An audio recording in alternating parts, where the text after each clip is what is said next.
Today I'm putting on a full face of luxury products. Are they worth it? There's something almost calming about luxury makeup. It could be the weight of the packaging, the smooth click of the closure, the quiet confidence of pulling it out of your bag. It feels intentional, it feels elevated, like you've stepped into a slower dimension of life. Literally, you've stepped into another world. But then you learn something. And once you learn how much these products cost to make, you can't unsee it. This £60 foundation costs probably around £10 to £20 to actually make.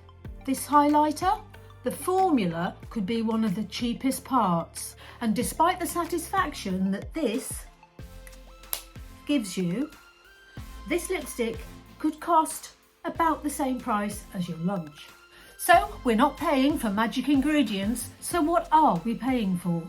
At first it can feel a little bit disappointing, and then something shifts because you can start to see clearly. You're not buying a product, you're buying an experience. It's the design and the storytelling, the history, Chanel, Dior, Prada.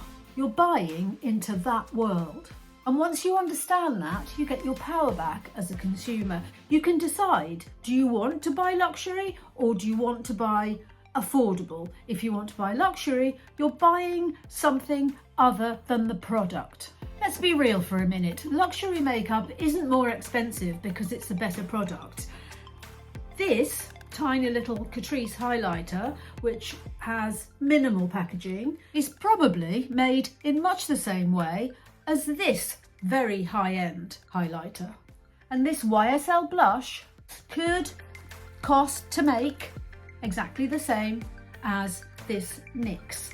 So you start to realise that the humble drugstore product isn't actually that humble after all. You're just buying different things. With high-end, we're buying a feeling, a kind of you've really made it feeling. It's not just, this looks nice on my skin. It's more, this says something about me. So are we all madly insecure and need our makeup to bolster us up? And does a higher price mean better? I've got these two here. Out of the two, I'd rather use this.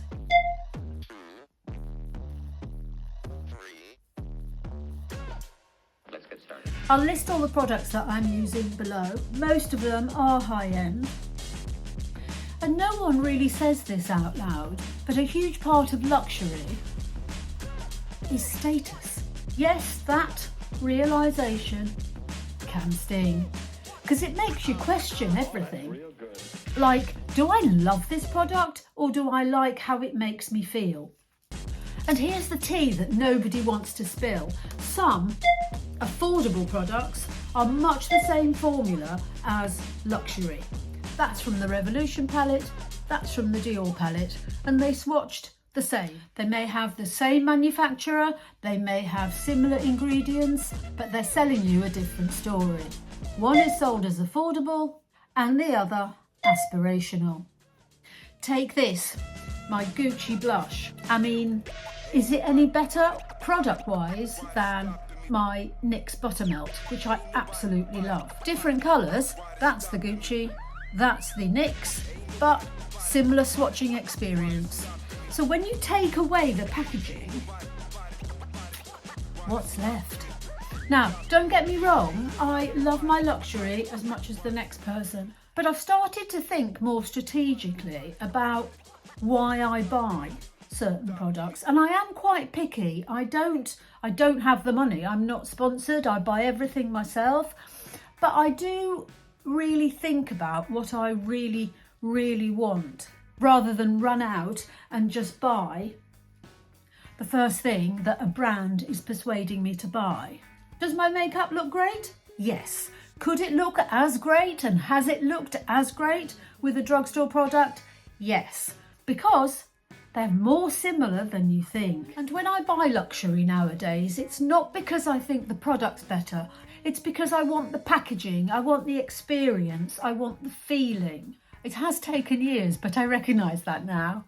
Luxury makeup isn't a scam because it exists. It's a scam if you don't know what you're buying and what you're actually paying for. I'm not trying to come off as high and mighty and knowing better than other people. And trust me, I have made mistakes. I bought this YSL bronzer because everyone was going on and on and on about it. Orange. Then I fell for this Armani. I mean, no. Two very, very expensive mistakes. But something that I did get right was the Victoria Beckham bronzing brick, which is where I go anytime I want to bronze up. Now this is a good example of I will buy high-end because I haven't actually ever found a drugstore product or a more affordable powder bronzer that works for me like this. And I probably will buy this forever and a day. According to Google, the price of this, £61. The actual product itself costs about 10 to 20% of what I paid for it. So that is £12. That is £61. You're paying for the price of manufacture, the price of shipping, the price of the packaging, the price that it costs to put it in a store to actually sell it. And then of course the brand has to make a profit. So once you know that and you can actually make a choice about whether you want to spend your money that way, kind of feels better. Of course, I fell for that. That's it. I mean, this is actually a lovely highlighter. But did I have to spend £61 to get this look? Not really. I invested in this because it is so precious with its daisies and its ladybird.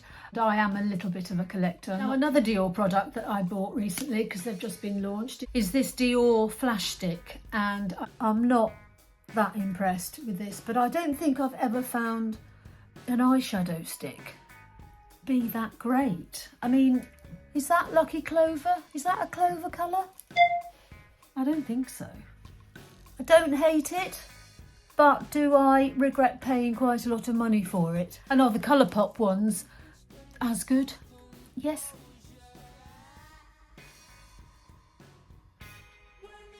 I've just done my eyelashes and I've used a drugstore combination which is better than anything that you can buy from a high-end brand. I will die on that hill. Here I've got two YSL mascaras, big horrible brush that just goes everywhere. You can't use this in a hurry. And I got seduced by the colour green. And look at that, it's gloopy, can you see? And look at that, it's kind of gloopy. And I mean, I do use it, but I have to be really careful. Whereas with the humble L'Oreal Telescopic, if I just throw it on, it's got the tiniest brush, maximum accuracy, maximum speed. I mean, what more could you want? All this talk about money, I forgot to do my brows. There we go, drugstore. Just put a little bit of Kajal liner on the outer edges, upper and lower. This is my Victoria Beckham Kajal. Expensive, but do I regret it? Absolutely not. It goes on very smoothly, it stays on, and it smudges out when you want it to. I'm now going back to my e.l.f., yes, e.l.f. lip liner. Best thing that I ever bought. So I've outlined my lips. And of course, finishing touches, the thing that got the most attention in the luxury market in recent months. This is the Louis Vuitton lipstick, and it cost £120, and about £20 of this, I'm guessing, is the product. The rest of it is the wonderful packaging, which is spectacular, and the magnetic, satisfying click.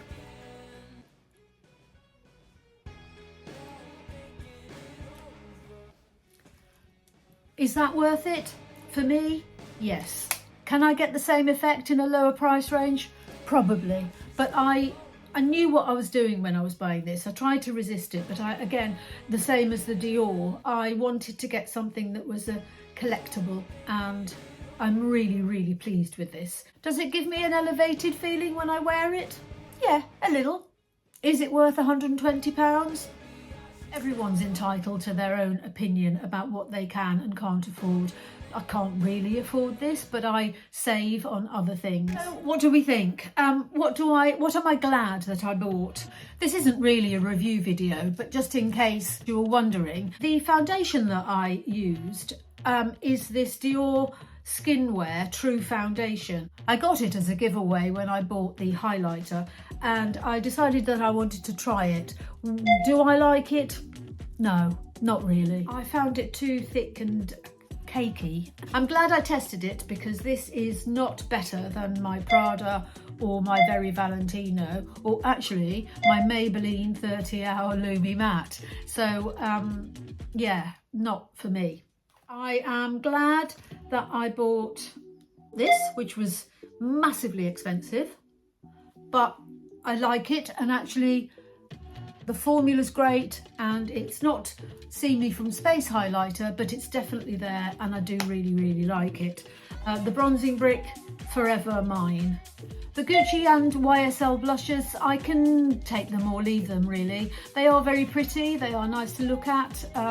Do I think they're better than any of the drugstore versions that I have?